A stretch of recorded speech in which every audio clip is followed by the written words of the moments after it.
Regimes de capitalização. Bem, regime de capitalização é a forma pela qual o capital ele ganha valor, né, ao longo do tempo.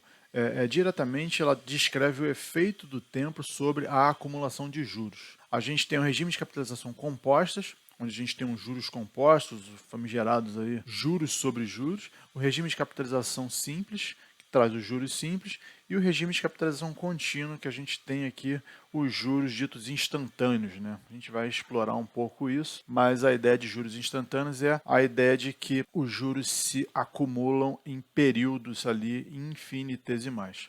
Como o primeiro regime de capitalização, trazendo aqui o regime de capitalização composta, é o regime mais utilizado no Brasil e a gente viu o exemplo disso com a taxa DI. Então, o que a gente tem aqui? Eu tenho que meu capital acumulado, ao fim de cada período, eu mantenho meu capital acumulado e acumulo novamente, pelo período seguinte, o capital do início do período. E o capital do início do período é o capital do período anterior mais os juros, né? Então, trazendo aqui um exemplo, eu tenho que R$100.000 ao investir por um período de 1 ano, há uma taxa de 1,90, que é a taxa que a gente utilizou no exemplo lá, que é a taxa CDI.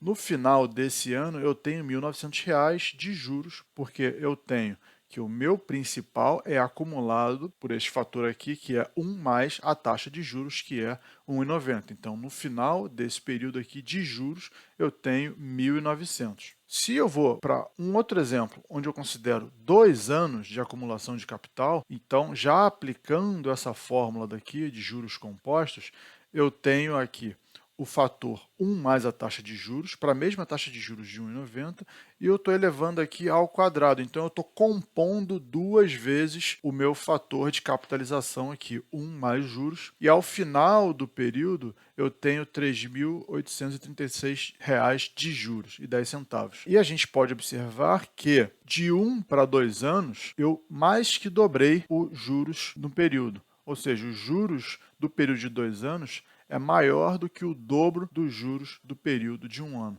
E aí, essa é a ideia dos juros sobre juros. Por quê? Porque nesse segundo exemplo aqui, no exemplo de 2 anos, eu tive os juros sobre o meu principal e tive os juros sobre os juros provenientes do primeiro período. Por isso, a ideia de juros sobre juros. Outro ponto muito importante aqui ressaltar é que o meu expoente aqui, N, que representa aqui a quantidade de períodos de capitalização, ele pode ser inteiro, caracterizando, por causa de uma taxa anual, 1 ano de capitalização, 2 anos de capitalização, 3 anos de capitalização, como ele pode ser frações desse período. Por exemplo, eu tenho uma taxa que é anual, mas eu vou capitalizar ela por 6 meses. Então, eu tenho que o meu N seria uma fração desse período. Então, no caso, para 1 ano, se eu estou capitalizando 6 meses, então eu teria aí 1 sobre 2, teria metade do período, teria meio de fator aqui do N, que é representando aqui o meu expoente, que vai ser aplicado ao fator de capitalização. Dando sequência aqui, indo para o regime de capitalização simples, a ideia desse regime de capitalização simples é de que os juros de cada período eles são gerados pelo capital investido inicialmente, e é o que diz a fórmula aqui. Então, eu tenho que o meu principal, o meu P, ele é capitalizado por 1 mais R vezes N, onde N é a quantidade de períodos de capitalização que eu tenho. Então, trazendo aqui o mesmo exemplo, para 1 ano eu tenho o mesmo efeito, ou seja, eu tenho aqui os meus R$1.900 de juros, porque eu estou capitalizando basicamente, fundamentalmente, pelo mesmo fator, e quando eu vou para 2 anos, eu tenho aí sim o dobro dos meus juros do período de 1 ano, porque eu estou multiplicando aqui por 2 a minha taxa de juros. E o que isso quer dizer? Quer dizer que eu não tenho juros sobre juros aqui. Eu estou aplicando a minha taxa de juros apenas ao meu principal, e por isso eu estou multiplicando a minha taxa de juros aqui pela quantidade de períodos. E aí, se a gente generalizar isso para qualquer N, então quantos forem os períodos de capitalização, eu vou multiplicar os meus juros sobre o meu valor principal. E indo aqui para o último regime de capitalização, que é o regime de capitalização contínua, onde aqui eu já tenho um pequeno boost, porque considerando esse regime de capitalização contínua, que a taxa se capitaliza aqui em períodos infinitesimais, quer dizer, isso na verdade é uma abstração teórica, a gente tem que, no limite, se eu tenho infinitos períodos, o meu fator de capitalização ele converge aqui para uma função exponencial, onde eu tenho a função exponencial e dentro da função exponencial eu tenho a taxa de juros vezes a quantidade de períodos que eu quero acumular. Então, se eu já considero aqui, para um período de um ano, os mesmos 100 mil investidos, eu tenho que no meu regime de capitalização contínua, eu tenho aqui um pouquinho mais do que eu tenho com regime de capitalização simples, regime de capitalização composta, mesmo considerando aqui a mesma taxa de juros e o mesmo período, né, de um ano. Eu tenho aqui R$18 a mais, né, que eu obtive nos períodos anteriores por conta desse mecanismo de capitalização em períodos infinitesimais aqui e convergindo para uma função exponencial. E se eu vou para um período de 2 anos, eu simplesmente multiplico aqui a minha taxa por 2 e eu tenho também aqui um pouco mais do que eu obtenho nos outros fatores.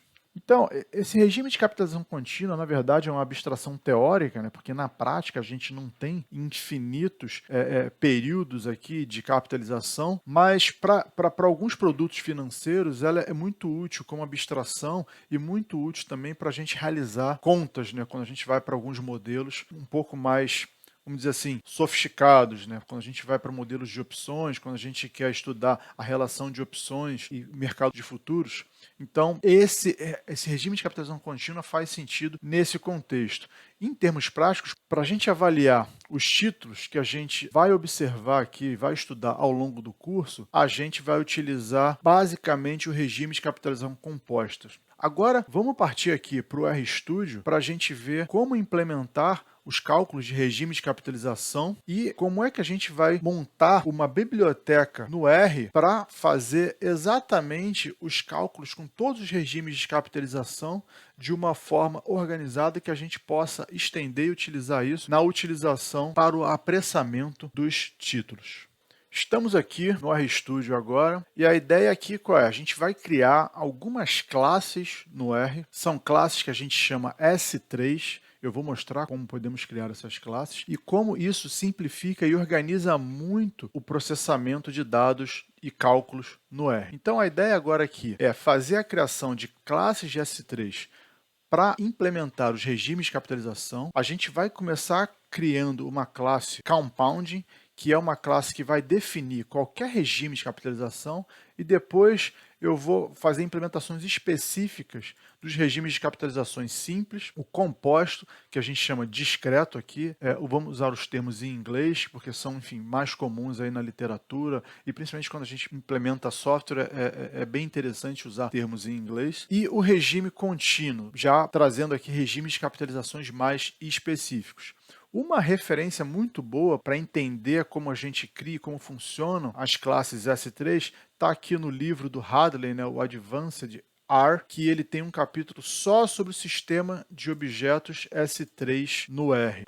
Vamos ver aqui no livro do Hadley, vamos passar rapidinho aqui. Ele mostra aqui como a gente cria uma classe S3, quais são as definições, como é que a gente usa isso. Então, assim, para entender, é bem interessante olhar essa referência aqui e tentar fazer esses exemplos. Bem, então estamos aqui de volta no RStudio e vamos começar aqui a criação das nossas classes S3. Para criar uma classe S3, eu simplesmente crio uma função. Aí aqui eu estou dando o nome para uma variável, que chamando de simple, que vai ser o nome da minha classe. Crio uma lista, onde nessa lista eu tenho simplesmente a variável name, onde eu estou passando o nome da classe, e estou retornando aqui a função struct, onde eu passo o objeto e defino esse atributo aqui de classe, onde eu estou passando como atributo de classe o name, que é a minha variável aqui, que vem com esse valor simple, e o segundo nome aqui, o segundo elemento, compounding, que também vai ser o nome da minha classe. Então, executando aqui, eu simplesmente vou retornar uma lista. Se a gente chamar agora a minha função simple, criando a variável capSimples, que está aqui, então a gente vê que essa variável é uma lista, e eu chamar a classe dessa variável,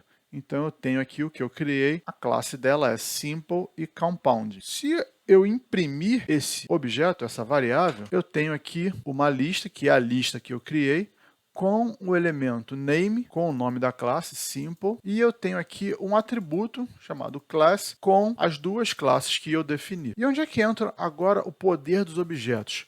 Eu posso começar a criar métodos ou funções que vão agir especificamente para essa classe. Então, agora eu vou implementar um método print para essa classe compounding. Como é que eu faço isso? Crio aqui uma função que o nome da função é print, ponto, e o nome da classe que eu quero implementar. Então, aqui, compound. O que é isso aqui? Eu estou implementando o método print para a classe compound. E aí, dentro dessa função, o que eu tenho? Eu tenho aqui, ó, eu vou formatar uma string com o nome compound e o nome da minha classe lá. Então, tá aqui, ó, a variável name eu defini como simple e eu vou mandar imprimir com a minha função cat aqui, imprimir na tela essa mensagem aqui. Então, vamos lá. Vou executar esse código aqui agora.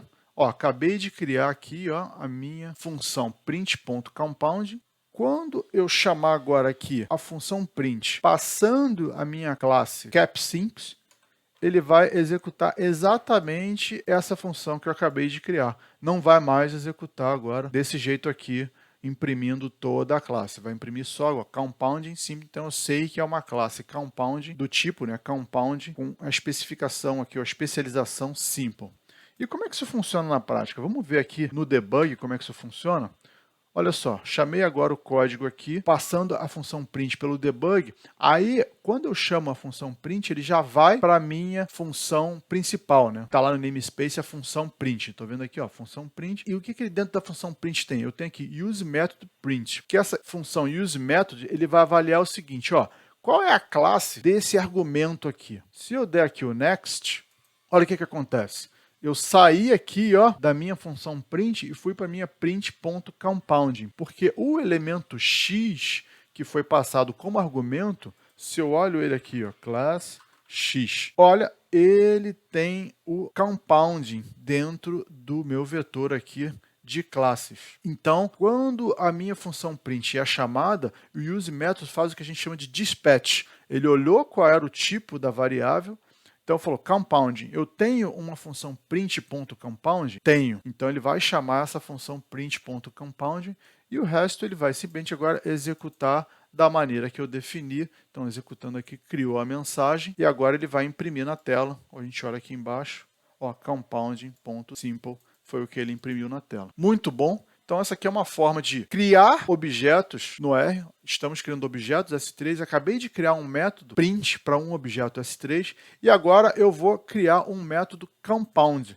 E esse método compound, o que ele vai fazer? Eu vou implementar nesse método compound o meu fator de capitalização de juros simples, que é esse fator F aqui, porque eu tenho que, pela fórmula do acúmulo de juros, eu tenho que o valor futuro é igual ao valor presente, né, o capital investido, multiplicado por 1 mais n vezes r, que é a quantidade de período multiplicados pela taxa, e eu vou só separar isso daqui como o fator, o meu fator de capitalização. Então, eu começo criando o meu método compound, e eu crio um método compound com uma função com o nome do método, chamada compound. Declaro aqui a função, ela recebe um primeiro elemento, que é o objeto, e aqui eu coloco a elipse nessa reticência aqui, para que eu possa, na definição do método, utilizar quaisquer outros argumentos. E dentro dessa declaração aqui, eu uso a função useMethodCompound, que é para saber, tá, do método compound, e passando o objeto. Isso daqui é importante, por quê? Porque quando essa função aqui for invocada, ela vai fazer uma avaliação do meu primeiro argumento aqui, para fazer o disparo para o método correspondente. E aqui, logo na sequência, vamos executar esse cara aqui, logo na sequência, eu crio a minha função compound.simple, que é a minha função de capitalização, só que para minha taxa de juros simples. Então, eu botei dois argumentos aqui, ó, que é a taxa e o prazo, que eu estou chamando de term, executo aqui. E aí, como é que eu chamo isso? Eu tenho lá, que eu já criei, estava lá em cima, o meu cap simples, que é a minha classe de capitalização simples, e agora eu vou chamar essa classe de capitalização simples utilizando o método compound de capitalização, passando a taxa de juros de 2%, e aqui um período aqui de term de 10 anos. Quando eu executo isso, ele retorna 1.2 para mim, porque ele foi lá e chamou exatamente a minha função compound simple. Vamos ver com o debugger ativado como é que funciona isso. Estou passando aqui, ó, debug once, e eu estou aqui com o meu compound passando cap simples como argumento, exatamente como eu fiz ali no trecho de código anterior. Ó, passando para o debug, o que ele fez? Foi para a minha função de definição. Essa função de definição a gente aqui no R também costuma chamar de generics. É uma função genérica. Vou dar um next aqui, vamos dar uma continuidade com ela. Ó, chamei o useMethod, ele avaliou a minha classe, viu qual era a função de despacho para ela, viu que eu tinha dentro da minha classe lá do obj, né? Se eu chamo aqui obj, class obj, eu vejo que eu tenho as duas classes, simple e compound, e ele viu, ó, então eu tenho aqui um compound.simple, ele disparou dessa compound para essa compound.simple, e onde ele vai executar agora o cálculo dela, com os argumentos que eu passei, e vai retornar lá 1.2, que é o fator de capitalização. Muito bom. Então a gente acabou de criar a classe de capitalização simples aqui e fizemos a implementação do método compound para a capitalização de juros simples. E a gente vai fazer agora a mesma coisa para os demais regimes de capitalização. Vamos utilizar agora a minha função de regime de capitalização discreta, tá aqui, ó, f é igual a P vezes 1 mais R elevado a N. Então, o meu fator aqui é 1 mais R elevado a N. Vou fazer a mesma coisa aqui, ó, criar a minha função de construção da minha classe discrete, que é o meu regime de capitalização composto. Só estou criando a classe aqui. E aqui, ó, compound.discrete, eu estou implementando o meu fator de capitalização de juros compostos. Então, ó, criei os dois aqui. Quando eu vou executar, eu crio a minha variável, né, de capitalização composta. E eu vou fazer o mesmo exemplo agora, o compound, chamando o meu regime, minha função de capitalização, passando a minha variável de capitalização composta, executando aqui, ó, ele já retornou 1.2189, porque ele chamou exatamente essa função aqui desse compound.discrete, que é a função do regime de capitalização composta. Então agora criamos a nossa segunda classe S3 por regime de capitalização composta e vamos aqui dar sequência em como criar a classe S3 por regime de capitalização contínua. E é a mesma história. Eu tenho aqui a minha função, né, de operação financeira para capitalização contínua. Eu tenho valor futuro é igual ao valor presente multiplicado pelo fator, e o fator é o expoente de R vezes N, que é a quantidade de períodos. Vou criar a minha função continuous, que cria o objeto do meu regime de capitalização contínuo, e vou criar compound.continuous, que cria o meu fator do regime de capitalização contínua. Quando eu chamo aqui agora a minha função continuous, criando cap contínuo, eu tenho a minha variável aqui que representa o meu regime de capitalização contínua. Quando eu executo ela, o que eu tenho? Eu tenho 1.22, que é o meu fator de capitalização no regime de capitalização contínua. Bem, vamos agora passar alguns exemplos aqui para a gente ver como isso funciona na prática, né? Tem um exemplo aqui que eu vou simular um empréstimo que uma pessoa faz de R$50 mil por 6 meses aos juros de 6% ao mês. E eu quero saber quanto vai ser pago ao fim de 6 meses no regime de juros compostos, ou seja, no regime de capitalização composta. Então eu tenho o valor presente P, que é 50 mil, eu tenho N aqui, que é o período de 6 meses, eu tenho a taxa de juros, que é 6% ao mês. Vou criar aqui o meu regime de capitalização discreta e vou calcular o meu valor futuro aplicando P vezes o meu fator de capitalização de juros.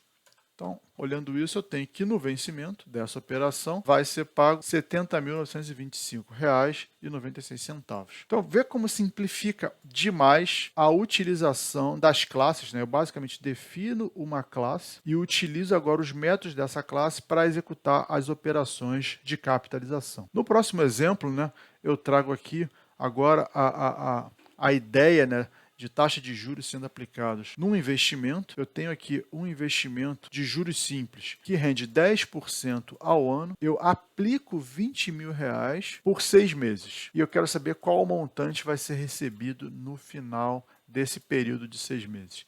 Então aqui a gente vai ter uma ideia de como utilizar o regime de capitalização agora, só que com um período fracionário, porque a minha taxa de juros é de 1 ano, eu tenho uma taxa de juros de 10% ao ano, e o período de capitalização são 6 meses. Então eu tenho que 6 meses é equivalente à metade do ano. Então o meu período de capitalização é 0,5, ou seja, meio. Eu tenho aqui o valor presente, que é 20 mil, e eu tenho a taxa de juros, que é 10%. Defino aqui o meu regime de capitalização simples, e agora eu vou aplicar a mesma fórmula aqui, chamando o meu fator de capitalização para o meu valor presente, minha taxa de capitalização.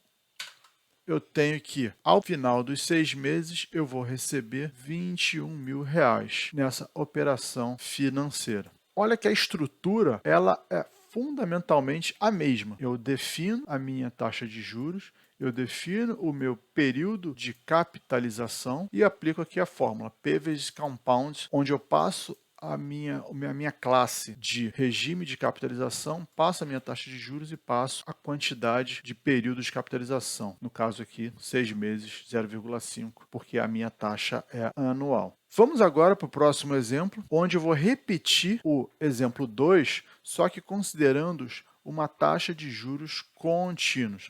O mesmo valor, os mesmos valores para os juros, para o montante aplicado e para o período, ou seja, então eu tenho aqui um valor presente de 20 mil, eu tenho o período de 6 meses para uma taxa anual, ou seja, 0,5, porque um período de 6 meses para uma taxa anual, então é igual a 0,5 do ano, ou seja, metade do ano, 10% de taxa de juros, só que o meu regime de capitalização agora é contínuo e eu vou repetir a mesma fórmula de capitalização.